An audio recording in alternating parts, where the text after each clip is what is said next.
Good morning students, I am Ayush, your physics teacher. आज है बेटा हमारा 6th lecture basic method of physics series का। इस लेक्चर में हम ग्राफ्स को कवर करने वाले हैं। इसके पहले बेटा हमने फिजिक्स में यूज होने वाले मैथ्स के बेसिक कंसेप्ट्स को अच्छे से कवर कर लिया है, ताकि आपको सिर्फ फॉर्मूले रटकर काम ना चलाना पड़े, आपको एक्चुअल में अंडरस्टैंडिंग आए। फिजिक्स में कहीं पे आपने डिफरेंशिएशन यूज किया, इंटीग्रेशन यूज किया, तो आपको उसका मतलब समझ में आ रहा हो क्या मैंने ये क्यों किया।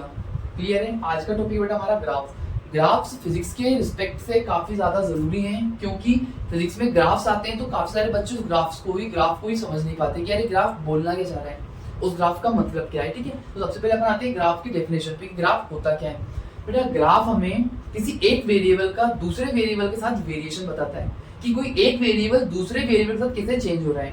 जैसे मैं बोलता हूँ ये है मेरे पास x एक्सिस, ये है मेरे पास y एक्सिस। अगर मुझे y वर्सेस x का ग्राफ बनाना है, सपोज वो ग्राफ ऐसा है, तो ये ग्राफ बता क्या रहा है बेटा? ये एक वेरिएबल का दूसरे वेरिएबल के साथ वेरिएशन बता रहा है कि यार y अपना x के साथ किस हिसाब से वेरिएट हो रहा है, किस हिसाब से चेंज हो रहा है। बस ग्राफ का मतलब इतना सा होता है बेटा। ठीक है, क्लियर हुआ? अब अपन शुरू करते हैं अच्छे से। ग्राफ क्या बताता है बेटा? किसी एक वेरिएबल का दूसरे वेरिएबल के साथ वेरिएशन। सपोज मेरे पास y एक फंक्शन है x का, y is a function of fx। बेटा फंक्शंस क्या होते हैं? फर्स्ट लेक्चर में हमने कवर किया था, उसको मेक श्योर उसको आप देख कर आए। फंक्शन अपने मैजिक बॉक्स। फंक्शंस क्या है बेटा? Magic box. आप कुछ इनपुट डालोगे, आपको आउटपुट मिल जाएगा। मैं एग्जांपल लेता हूं, y equals to fx 2x plus 3। ये क्या है बेटा? मेरे पास एक फंक्शन है, x को आप कुछ डालोगे तो आपको आउटपुट कुछ मिल जाएगा। तो इसका ग्राफ कैसे बनाते हैं अपन? थोड़े से कोऑर्डिनेट्स को समझने की कोशिश करते हैं। सबसे पहले आप बेटा, ये होता है अपने पास x एक्सिस, ये होता है y एक्सिस, ये होता है नेगेटिव x एक्सिस और ये होता है मेरे पास नेगेटिव y एक्सिस। ये पॉइंट होता है बेटा 0, 0 का। ये पॉइंट होता है मेरा 0, 0 का। इतना क्लियर है बेटा?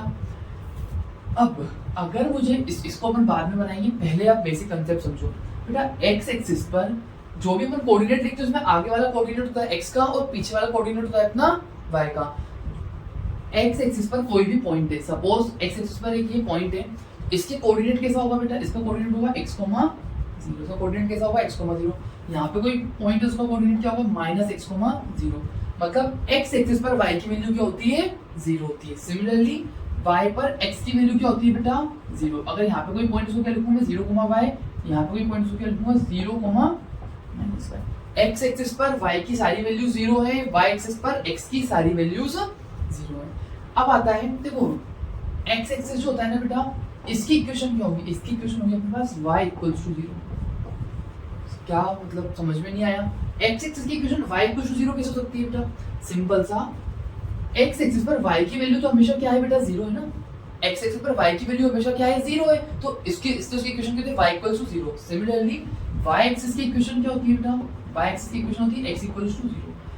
y एक्सिस पर x हमेशा क्या है बेटा? अपना 0। देखो ये मेरे पास यहाँ पे 1 आएगा, 2 आएगा, 3 आएगा, -1, -2, -3।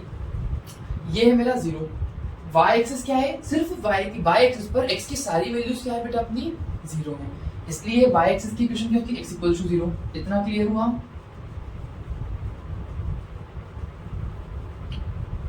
ठीक है, अब अगर मैं बोलता हूँ आपसे कि y इक्वल्स टू 4 की इक्वेशन बनाऊं, बेटा देखो इजीएस्ट वे में समझा रहा हूं मैं आपको।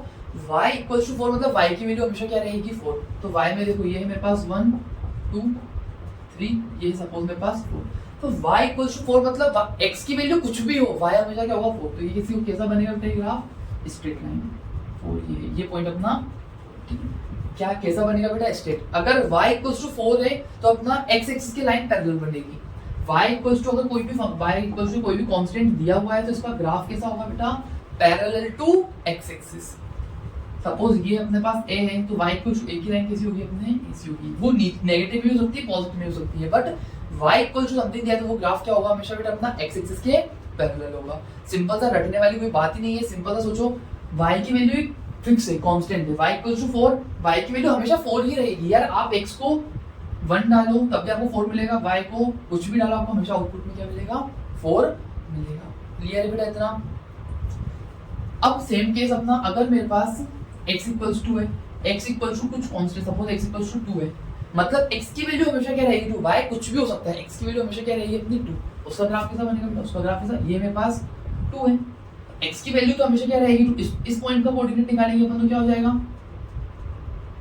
2,4। इस पॉइंट का निकालूंगा तो क्या आएगा 2,1। सपोज ये -1 है, -2 है, इसका निकालूंगा तो क्या आएगा 2,-2। एक्स कोऑर्डिनेट तो बेटा हमेशा क्या आएगा 2 आएगा। सेम इस वाले पे वाई कोऑर्डिनेट क्या रहेगा हमेशा 4। यहाँ पे देखूंगा मैं सपोज 3,4। क्लियर हुआ बेटा? मतलब y इक्वल्स टू ए है। अगर y इक्वल्स टू ए है तो आप उसको x के पैरेलल लाइन बनेगी, और अगर x इक्वल्स टू ए है तो वो अपनी किसी लाइन बनेगी parallel to y। Parallel to आपको इतना सा ध्यान रखना है बेटा कि x की वैल्यू हमेशा 0 ही होनी चाहिए या फिर a ही होनी चाहिए, जो भी उन्होंने कांस्टेंट बोला है। सपोज x इक्वल्स टू उन्होंने 2 बोला, x की वैल्यू हमेशा 2 होनी चाहिए। ये तो अपनी थी बेसिक बातें। अब आता है कि किसी कोई मुझे वैल्यूज दी हुई तो उनका मैं ग्राफ कैसे बना सकता हूँ। तो उसके बाद अपन बात करेंगे थोड़ी सी स्लोप की, कि किन लाइंस का स्लोप बराबर होता है एंड ऑल। मुझे क्या दिया बेटा y equals to y is a function of fx, sorry y is a function of x, y equals to 2x + 3। Graph बनाने का सबसे इजी तरीका होता है बेटा, ये मेरे पास x एक्सिस, ये है मेरे पास y एक्सिस। पॉइंट्स ले लो, ये हो जाता है अपना बेटा ओरिजिन 0,0 1 2 3 4 1 2 3। अब बेटा ये पॉइंट्स आप अकॉर्डिंगली लेना ग्राफ की, सॉरी इक्वेशन के, इक्वेशन आपको क्या दी हुई है।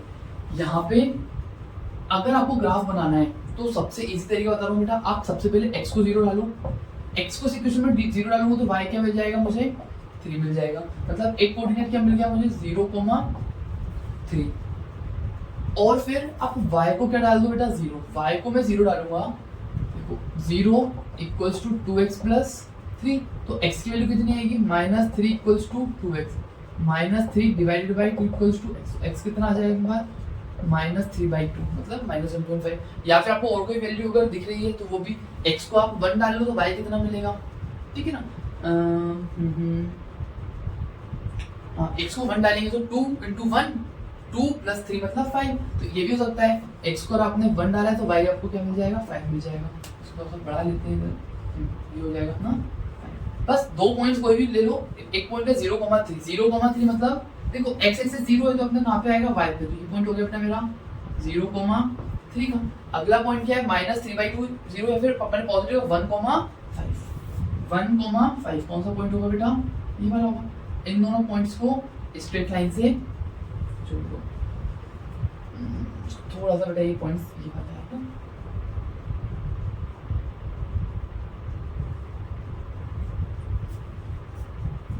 क्लियर हुआ बेटा, आया समझ में। अब बात रही सबने स्ट्रेट लाइन से ही क्यों जोड़ा, कर्व से क्यों नहीं। ये कैसी इक्वेशन है बेटा लीनियर पॉलिनोमियल है। कौन सा पॉलिनोमियल है लीनियर पॉलिनोमियल। लीनियर पॉलिनोमियल मतलब अगर उसकी डिग्री x की पावर, अगर x की मैक्सिमम पावर अगर बने तो उसका ग्राफ बेटा बनता है अपना स्ट्रेट लाइन, ठीक है। अगर x की पावर अपने पास 2 है तो अपने पास पैराबोला बनता है, 3 है तो फिर कर्व्स आना शुरू हो जाते हैं। लीनियर पॉलिनोमियल ग्राफ हमेशा स्ट्रेट लाइन होता है। क्लियर हुआ बेटा, ग्राफ कैसे बनाते हैं अपन। कभी भी ग्राफ बनाने के लिए आप x को 0 डाल दो फिर y को 0 डाल दो। अगर नहीं तो आप कोई भी दो वैल्यूज आपको रखना है और उसके अकॉर्डिंगली ग्राफ बना देना है। ये x एक्सिस, ये बेटा स्लोप अपन पढ़ चुके हैं डिफरेंशिएशन में अच्छे से। एक बार मैं आपको फिर से बता देता हूँ। सपोज ये लाइन है, ये ग्राफ अपना x के साथ अगर थीटा एंगल बना रहा है, बेटा ये चीज याद रखना हमेशा अपन एंगल किसके साथ बनाएंगे पॉजिटिव x के साथ। ये जो ग्राफ है अपना ये पॉजिटिव x के साथ कितना एंगल बना रहा है थीटा एंगल बना रहा है। ये ग्राफ पॉजिटिव x के साथ कितना एंगल बना रहा है थीटा एंगल बना रहा है। तो इसका स्लोप कितना होगा बेटा tan थीटा। इसका स्लोप कितना होगा tan थीटा। अगर सपोज कोई ग्राफ ऐसा है तो अपन इसका ये वाला एंगल नहीं देखेंगे, ये वाला एंगल नहीं देखेंगे। अपन कौन सा देखेंगे वो पॉजिटिव x के साथ कौन सा एंगल बना रहा है। ये पॉजिटिव x के साथ एंगल बना रहा है सपोज थीटा, तो इसका स्लोप कितना हो जाएगा tan थीटा। क्लियर हुआ बेटा। अब एक चीज थोड़ी सी समझना है यहाँ पे,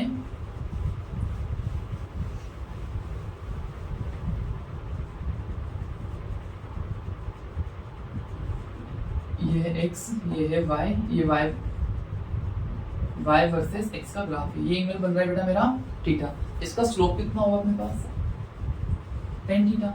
अपन को पता है जब थीटा मेरा 0 डिग्री से 90 डिग्री तक बढ़ता है तो tan की वैल्यू क्या होती है बढ़ती है। देखो tan 0 0, tan 30 1/√3, tan 45 1, tan 60 मेरा √3 और tan 90 मेरा इन्फिनिटी। मतलब थीटा की वैल्यू अगर मैं बढ़ाऊंगा 0 से लेकर 90 तक तो tan की वैल्यू अपनी बढ़ती है। ध्यान से समझना बच्चे। अगर देखो जैसे इसमें इसको एंगल को बढ़ाऊंगा बढ़ाऊंगा बढ़ाऊंगा, लाइन किसी हो जाएगी, ऐसी हो जाएगी। ये एंगल क्या हो जाएगा बेटा मेरा थीटा बढ़ जाएगा। ये मेरा सपोज थीटा 1, ये मेरा थीटा 2। बढ़ाते बढ़ाते एक बार क्या लाइन हो जाएगी सीधी, इसका स्लोप क्या हो जाएगा बेटा, ये एंगल कितना बना रहा है x के साथ 90 का, और tan 90 कितना होता है इंफिनिटी, मतलब इस लाइन का स्लोप कितना हो जाएगा इंफिनिटी। क्लियर हुआ। अब वो बात आती है कि सर लाइन अगर थोड़ी ऐसी हो गई, अगर सर लाइन ऐसी है तो एंगल कौन सा बना रहा है, बन रहा है बेटा ये थीटा एंगल, इसका स्लोप कितना हो जाएगा tan थीटा। बस एक चीज देखना है, देखो ये एंगल 90 से बड़ा है, ये एंगल क्या है बेटा 90 से बड़ा, और अगर थीटा मेरा 90 से बड़ा होता है तो मेरा आंसर क्या आता है नेगेटिव आता है। हमें पता है ना बेटा क्वाड्रेंट रूल में हमने पढ़ा है, ये होता है 0, 90 डिग्री, 180 डिग्री, 270 डिग्री। अगर थीटा की वैल्यू 90 से ज्यादा है तो सेकंड क्वाड्रेंट में बस सिर्फ साइन पॉजिटिव होता है, सेकंड में tan की वैल्यू होती है नेगेटिव। एग्जांपल के लिए सपोज ये थीटा एंगल है बेटा मेरा 120, थीटा क्या है मेरे पास 120, तो इसका आंसर किस निकालूंगा मैं, स्लोप कितना होगा tan 120, tan 120 मतलब tan π/2 प्लस 30 डिग्री। मुझे पता है बेटा अगर मैं π/2 या फिर π/2 के और मल्टीपल में कुछ एरिया सेपरेट करता हूँ, tan का हो जाएगा cot, तो यहाँ पे आ जाएगा cot 30 डिग्री। अब देखो π/2 प्लस 30, π/2 प्लस 30 मतलब ये मेरे पास π/2 मतलब 90 प्लस 30, आप कौन से क्वाड्रेंट में है, सेकंड क्वाड्रेंट में, और सेकंड क्वाड्रेंट में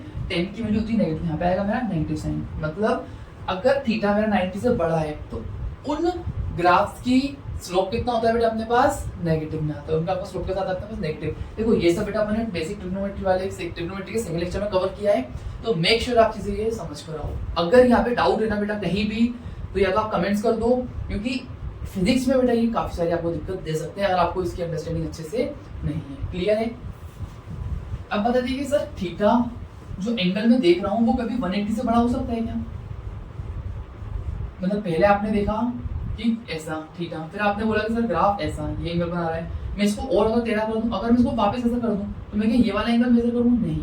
मतलब दो ग्राफ लेते हैं, एक ग्राफ अपना ये है, एक ग्राफ अपना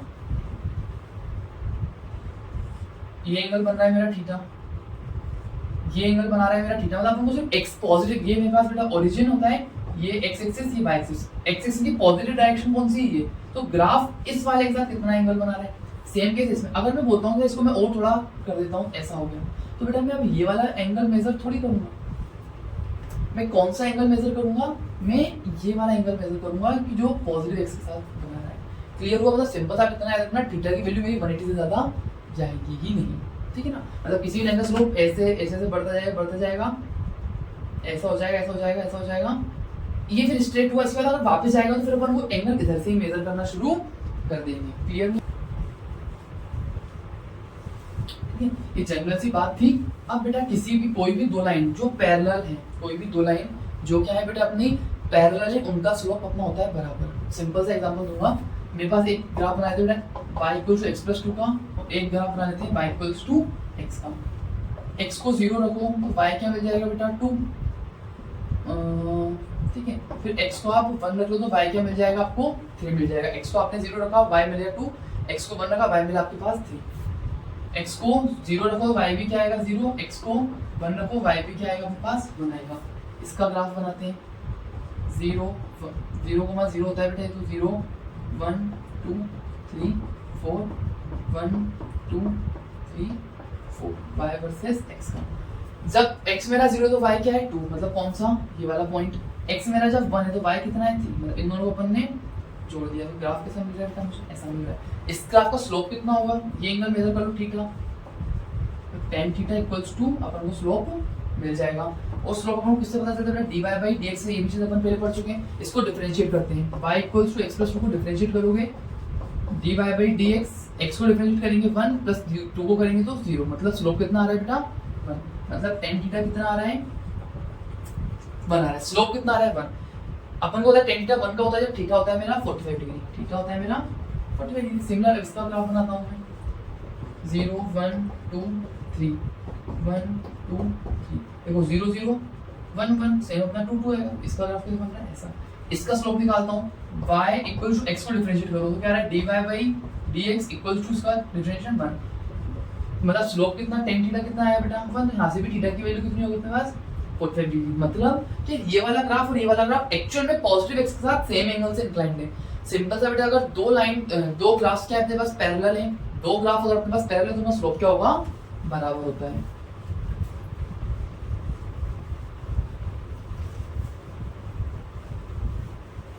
ठीक है, अब एक अपन जनरल इक्वेशन ले लेते हैं कि किसी भी ग्राफ की जनरल इक्वेशन क्या हो सकती है। ये है मेरे पास एक्स एक्सिस, ये है मेरे पास Y axis.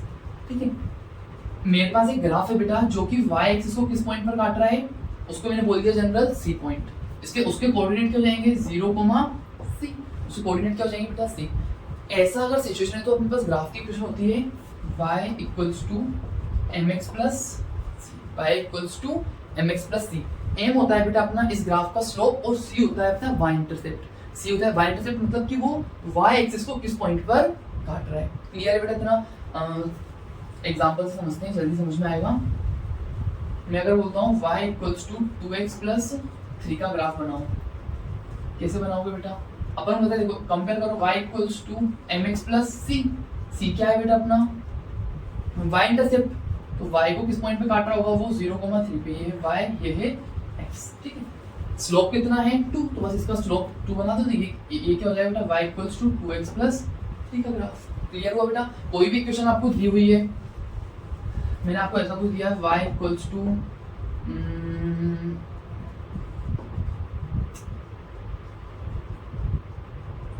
sin 45 degree x plus, sorry यहाँ पे लिखते हैं -4। तो तुम्हारा स्लोप क्या हो जाएगा बेटा, स्लोप हो जाएगा sin 45 का 1/√2, तो 1/√2 मेरा स्लोप हो जाएगा, और 4 क्या हो जाएगा बेटा, y इंटरसेप्ट। ठीक है, नहीं बेटा अपना -4 होगा y इंटरसेप्ट। y इंटरसेप्ट क्या होगा अपने पास, -4। क्लियर है इतना? बस ये बेसिक सा बेटा आपको ग्राफ्स में समझ में आना चाहिए, इससे ज्यादा आपको ग्राफ्स यूज नहीं होते। बाकी अपने जनरल बात तो ग्राफ की कर ही लिए। डिफरेंशिएशन से क्या मिलता है, स्लोप मिलता है। इंटीग्रेशन से क्या मिलता है बेटा, area under the curve. Integration से क्या मिलता है, एरिया अंडर द कर्व। ठीक है, तो बेटा यहाँ पे हमारा ग्राफ्स कंप्लीट हो गया है। बेसिक मैथमेटिक्स का हमारा लास्ट टॉपिक था। ठीक है, इसमें हमने जितने भी टॉपिक्स कवर किए हैं, functions, logarithmic functions, trigonometric functions, differentiation, integration, make sure कि बेटा आपने वो सारे कंसेप्ट्स अच्छे से कवर कर लिए हो। मतलब 6 लेक्चर अच्छे से आपके होना चाहिए, आपके पास नोट्स होना चाहिए। क्योंकि अगर आप फिजिक्स स्टार्ट कर रहे हो, अगर आप 11th वाले बच्चे हो, फिजिक्स स्टार्ट कर रहे हो, तो ये बेसिक कंसेप्ट आपको आना जरूरी है। अदरवाइज आप क्या करोगे, अगर कंसेप्ट नहीं आता तो डेरिवेशंस बन जाएंगे आपसे, फॉर्मूले से आप डेरिवेशन बना लोगे, क्वेश्चंस बना लोगे, न्यूमेरिकल्स कर लोगे, बट बेटा जो अंडरस्टैंडिंग होती है सब्जेक्ट की वो नहीं आएगी। और सब्जेक्ट की डेप्थ में जाना जरूरी है, इसलिए फिजिक्स को अच्छे से समझने के लिए मैथमेटिक्स आना जरूरी है। ठीक है, ऐसा भी नहीं कि मैथमेटिक्स आपको बहुत डीप में जाना है, बट बेसिक समझ में आए कि आपने डेरिवेशन में कहीं पे इंटीग्रेशन यूज किया, डिफरेंशिएशन यूज किया, तो उसका मतलब क्या है। ठीक है बेटा, ऑल द बेस्ट। कल से अपन काइनेमेटिक्स अपना 11th का फर्स्ट चैप्टर स्टार्ट करेंगे, और 12th का जैसे ही बेस स्टार्ट होगा मैं आपको अपडेट दे दूंगा।